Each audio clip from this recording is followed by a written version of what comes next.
Hello guys, welcome back to my channel. First time ആണ് channel കാണുന്നെങ്കിൽ എല്ലാവരും subscribe ചെയ്യുക, സപ്പോർട്ട് ചെയ്യുക. ഞാനിപ്പോൾ വന്നിട്ടുള്ളത്, നിങ്ങൾ എല്ലാവരും അറിഞ്ഞിട്ടുണ്ടോ, നമ്മുടെ വെസ്റ്റ് ബംഗാളിലെ ഡോക്ടർ അതിക്രൂരമായി മൃഗീയമായി റേപ്പ് ചെയ്ത് കൊല്ലപ്പെട്ട കാര്യം എല്ലാവരും ഒന്ന് അറിഞ്ഞിട്ടുണ്ടാവും. നമ്മുടെ നാട് നമ്മുടെ ജീവൻ രക്ഷിക്കാൻ തയ്യാറായിട്ടുള്ള ആരോഗ്യ പ്രവർത്തകരും അതുപോലെ ഡോക്ടേഴ്സും അവരുടെ ജീവൻ ഒരു വിലയില്ലാത്താവുന്ന രീതിയിലേക്കുള്ള പോക്കുകളാണ് നമ്മുടെ നാട്ടിൽ നടന്നുകൊണ്ടിരിക്കുന്നത്. ഇന്ത്യയിൽ മുഴുവൻ ഇതാണ് ഇപ്പോൾ റിപ്പോർട്ട് ചെയ്തുകൊണ്ടിരിക്കുന്നത്. ജനങ്ങളുടെ ജീവൻ രക്ഷിക്കേണ്ട ആരോഗ്യ പ്രവർത്തകരും അതുപോലെ ബാക്കിയുള്ള ഡോക്ടേഴ്സും കാര്യങ്ങളൊക്കെ ഇപ്പൊ അവരുടെ ജീവന് വിലയില്ലാതാകുന്ന രീതിയിലേക്കാണ് നമ്മുടെ നാടിന്റെ ഇപ്പോഴത്തെ പോക്ക് എന്ന് പറയുന്നത്. നമ്മൾ യൂട്യൂബിലും അതുപോലെ തന്നെ ഗൂഗിളിലും ട്വിറ്ററിലും ഫേസ്ബുക്കിലൊക്കെ എടുത്ത് നോക്കിക്കഴിഞ്ഞാൽ നമുക്ക് കാണാൻ, നമ്മുടെ സൈഡിൽ കാണിക്കാം, ഒരുപാട് ആരോഗ്യ പ്രവർത്തകർ ഞങ്ങൾക്ക് നീതി കിട്ടണം, ജസ്റ്റിസ് എന്നൊക്കെ പറഞ്ഞിട്ട് ഒരുപാട് ഹാഷ്ടാഗുകൾ ഇട്ടിക്കൊണ്ട് നടു റോഡിലിറങ്ങി പ്രതിഷേധം നടത്തിക്കൊണ്ടിരിക്കുകയാണ്. എത്ര പേര് ഈ ഒരു സംഭവം അറിഞ്ഞിട്ടുണ്ടെന്ന് അറിയില്ല. നമ്മുടെ കൊൽക്കത്തയിലുള്ള ഒരു മെഡിക്കൽ കോളേജിലെ ഒരു ഡോക്ടർ അതിക്രൂരമായിട്ട് 31 വയസ്സ് മാത്രം പ്രായമുള്ള ഒരു PG ട്രെയിനിങ് ഡോക്ടർ കൊല്ലപ്പെട്ട കാര്യം എല്ലാവരും അറിഞ്ഞിട്ടുണ്ടാകും. ഞാൻ എന്താ സംഭവം എന്ന് വിശദമാക്കാം. ഈ ഡോക്ടർ എന്ന് പറയുന്നത് MBBS കഴിഞ്ഞിട്ട് PG ട്രെയിനിങ് നടത്തിക്കൊണ്ടിരിക്കുന്ന ഒരു ഡോക്ടറായിരുന്നു. ഡോക്ടർ തന്നെയാണ്. അപ്പൊ നമ്മുടെ നാട്ടിൽ MBBS കഴിഞ്ഞു എന്ന് വെച്ച് കഴിഞ്ഞാൽ ഡോക്ടർ ആണല്ലോ. അപ്പൊ അതും കഴിഞ്ഞിട്ട് MD പഠിത്തമായിരുന്നു ചെയ്തുകൊണ്ടിരിക്കുന്നത്. അങ്ങനെയുള്ളവർക്കൊക്കെ PG ചെയ്യുന്നവർക്ക് അവിടെ അതിന്റെ കൂട്ടത്തിൽ വർക്ക് ചെയ്യുകയും കൂടി വേണം. അങ്ങനെ വർക്ക് ചെയ്യായിരുന്നു ഈ ഡോക്ടർ എന്ന് പറയുന്നത്.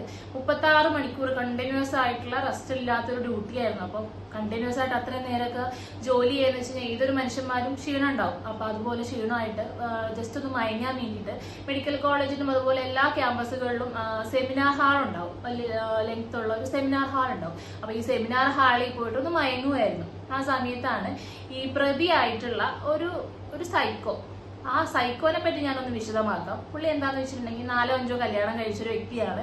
ഓൾറെഡി ക്രിമിനൽ ബാക്ക്ഗ്രൗണ്ട് ഉള്ള വ്യക്തികൾ എന്ന് പറയുന്നത്, ക്രിമിനൽ എന്ന് പറയുന്നത്. അപ്പൊ ഇവരുടെ പേരിൽ, ഇയാളുടെ പേരിൽ എത്രയോ 4-5 ക്രിമിനൽ കേസുകൾ ഓൾറെഡി ഉണ്ട്.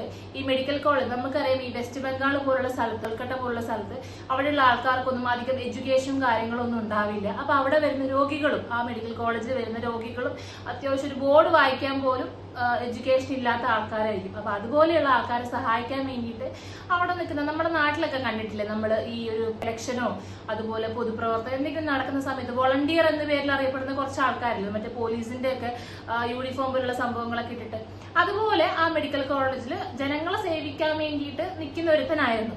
അവൻ സ്വയം പറയുന്നത് അവൻ സിവിൽ പോലീസ് ഓഫീസർ ആണെന്നൊക്കെയാണ് അവൻ പറയുന്നത്. അറിയില്ല, പോലീസിന്റെ യൂണിഫോം ഒക്കെ ഇട്ടു. പിന്നെ അവിടെയുള്ള കൾച്ചർ നമുക്കറിയാം, അത്ര ലാക്ക് ഓഫ് എഡ്യൂക്കേഷൻ ഒരുപാടുള്ള ഒരു സ്ഥലമാണ്.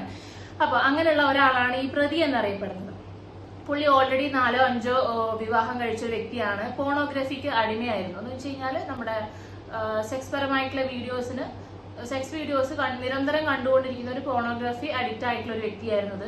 അപ്പൊ മുന്നേ ഉണ്ടായിരുന്ന ഭാര്യമാരിൽ 1-2 കല്യാണമൊക്കെ കഴിച്ചെന്ന് ഞാൻ പറഞ്ഞു. അപ്പൊ മുന്നേ ഉണ്ടായിരുന്ന ഭാര്യമാരിലും ഈ രതിവൈകൃതങ്ങളൊക്കെ മേ ബി പരീക്ഷ നോക്കിയത് കൊണ്ടാണോ പെണ്ണുങ്ങൾ ഇട്ടിട്ട് പോയെന്നറിയില്ല. അതുപോലെ അത്രയും ഹെവി ക്രിമിനൽ ബാക്ക്ഗ്രൗണ്ട് ഉള്ള ഒരു സെക്സ് അഡിക്റ്റ് ആയിട്ടുള്ള, സെക്സ് അഡിക്റ്റ് മാത്രമല്ല ഒരു ഡ്രഗ് അഡിക്റ്റും കൂടിയാണ്, അടുത്ത മദ്യപാനിയുമാണ്. ഇങ്ങനെയുള്ള ഒരുത്തനായിരുന്നു ഈ പ്രതി എന്നറിയപ്പെടുന്നത്.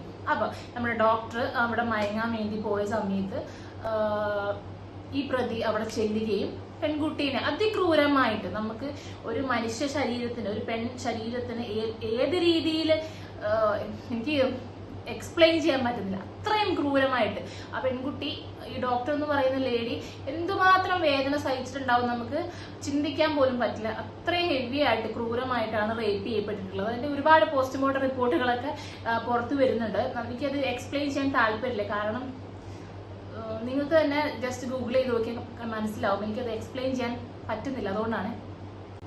അപ്പൊ അത്രയും മൃഗീയമായിട്ട് കൊല്ലപ്പെട്ടു. ഈ ഒരു സംഭവം പിറ്റേന്ന് രാവിലെ ആ സെമിനാർ ഹാളിലോട്ട് വന്നിട്ടുള്ള ബാക്കി ഡോക്ടേഴ്സ് ആയിട്ടുള്ള വിദ്യാർത്ഥികളാണ് ഇങ്ങനെ ഒരു പെൺകുട്ടി ക്രൂരമായി കൊല്ലപ്പെട്ട് കിടക്കുന്നത് കണ്ടിട്ടുള്ളത്.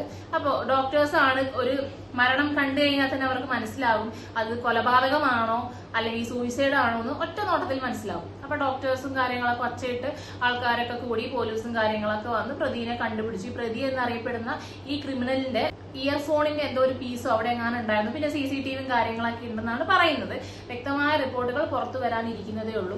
വേറൊരു കാര്യം എന്താണെന്ന് വെച്ചിട്ടുണ്ടെങ്കിൽ അവിടെയുള്ള പ്രിൻസിപ്പൽ, നമ്മളൊരു മെഡിക്കൽ കോളേജിന്റെ പ്രിൻസിപ്പൽ എന്നൊക്കെ വെച്ച് കഴിഞ്ഞാൽ ഒരു ഉയർന്ന പദവിയിൽ ഇരിക്കുന്ന ഒരു ഡോക്ടർ ആയിരിക്കും. അപ്പൊ ഈ ഉയർന്ന പദവിയിൽ ഇരിക്കുന്ന ഡോക്ടറായിട്ടുള്ള പ്രിൻസിപ്പലിന്റെ ഭാഗത്തുനിന്ന് വളരെ ദാരുണമായിട്ടുള്ള ഒരു അപ്രോച്ചാണ് വന്നിട്ടുള്ളത്. കാരണം പുള്ളിക്കാരൻ നൈസായിട്ട് അത് സൂയിസൈഡ് ആയിട്ടില്ല, അത് എന്തിനു വേണ്ടിയിട്ടാണെന്ന് അറിയില്ല, കോളേജിന്റെ മുഖം രക്ഷിക്കാൻ വേണ്ടിയിട്ടാണോ, ഇനി പ്രതികളെ സംരക്ഷിക്കാൻ വേണ്ടിയിട്ടാണോ എന്നറിയില്ല, എന്ത് തന്നെ ആയാലും പിന്നെ ഇപ്പൊ ലേറ്റസ്റ്റ് ആയിട്ട് പുറത്തു വരുന്ന ന്യൂസുകൾ എന്ന് വെച്ച് കഴിഞ്ഞാൽ ഒരുപാട് പേര് ഈ ഒരു പോസ്റ്റിന് താഴെ അല്ലെങ്കിൽ ഈ ഒരു റിയാക്ഷൻ വീഡിയോസിന്റെ താഴെ കമന്റ്സുമായിട്ട് വരുന്നുണ്ട്. അവിടെയുള്ള ആൾക്കാർ തന്നെ, വെസ്റ്റ് ബംഗാളിലുള്ള കൊൽക്കത്തയിലുള്ള ആൾക്കാരുകൾ മേ ബി അറിയുന്നവരായിരിക്കാം.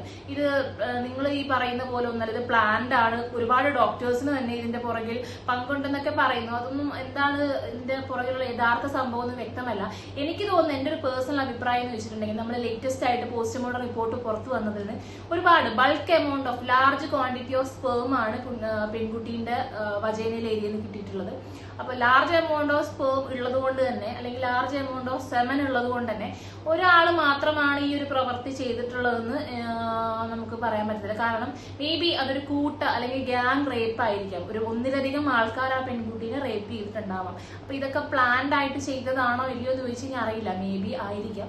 എന്ത് തന്നെ ആയാലും നമ്മുടെ നാട് പോകുന്നത്, നമ്മുടെ ജനങ്ങളുടെ ജീവൻ രക്ഷിക്കേണ്ട ഡോക്ടേഴ്സ് അല്ലെങ്കിൽ ആരോഗ്യ പ്രവർത്തകരുടെ ജീവന് പോലും ഒരു വിലയില്ലാതാവുന്ന, ഒരു സേഫ്റ്റി ആൻഡ് സെക്യൂരിറ്റി ഇല്ലാത്ത രീതിയിലേക്കാണ് നമ്മുടെ നാട് ഇന്ന് പൊക്കോണ്ടിരിക്കുന്നത്. അപ്പൊ ഇങ്ങനെ ഇത് പോയി കഴിഞ്ഞാൽ ശരിയാവില്ല. കാരണം ജനങ്ങളുടെ ജീവൻ സംരക്ഷിക്കേണ്ടത് ആരോഗ്യ പ്രവർത്തകരാണ്.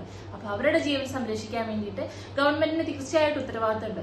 നമ്മളാൽ കഴിയുന്നത്, ഇപ്പം എനിക്കിപ്പോ ഒരു റിയാക്ഷൻ വീഡിയോ ചെയ്തിടാൻ എന്നെ കൊണ്ട് പറ്റില്ല. കൂടിപ്പോയി കഴിഞ്ഞാൽ ഒരു വാട്സപ്പിൽ ഒരു സ്റ്റാറ്റസ് ഇടുക. അതുപോലെ ഓരോരുത്തരും ഇത് ഈ വീഡിയോ കാണുന്ന ഓരോരുത്തരും അറ്റ്ലീസ്റ്റ് ഒരു വാട്സപ്പ് സ്റ്റാറ്റസ് എങ്കിലും വെക്കുക, ജസ്റ്റിസ് എന്ന് പറഞ്ഞിട്ട്.